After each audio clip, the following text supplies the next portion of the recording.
நமக்கு எல்லாற்றை விடவும், பணத்தை விடவும் சரி, வேலையை விடவும் சரி, எல்லாற்றை விடவும் நம் உடல் நலம் மனநலம் தான் மிக மிக அவசியம். இது யார் கவனத்தில் செலுத்த வேண்டும் என்றால் அரசு மட்டுமல்ல. அரசுக்கு ஒரு மனநலத்துக்கு ஒரு பட்ஜெட் இருக்கு. அந்த மனநல பட்ஜெட் நம்ம மாநில அரசாங்கம் தான் தீர்மானிக்குது.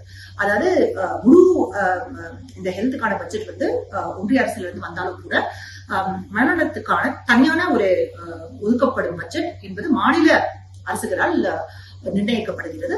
அந்த பட்ஜெட் உயர்த்த வேண்டும். ஏனால் இதற்கான தேவை, அதாவது பப்ளிக் அவேர்னஸ் அப்படின்றது இன்னும் இல்லை. சோ அதற்கான தேவை இருப்பதால் அதை உயர்த்த வேண்டும். ஒன்று. இன்னொன்று, இந்த கார்ப்பரேட் நிறுவனங்கள் எந்த அளவுக்கு இந்த மனிதர்களே அவங்க போற்றி காக்குறாங்க. ஹியூமன் ரிசோர்சஸ் அப்படின்றது ரொம்ப முக்கியமான ரிசோர்சஸ். அவங்களை எந்த அளவுக்கு பேணி காக்குறாங்க அப்படின்றத நம்ம கவனிக்கிறோம். அதாவது சும்மா ஒரு கையெழுத்து விட்டு ஒரு ஒர்க் ஷாப் நடத்திட்டோம், அதனால அவங்க மனநலம் அவங்களே பாத்துக்கலாம், அது இல்ல.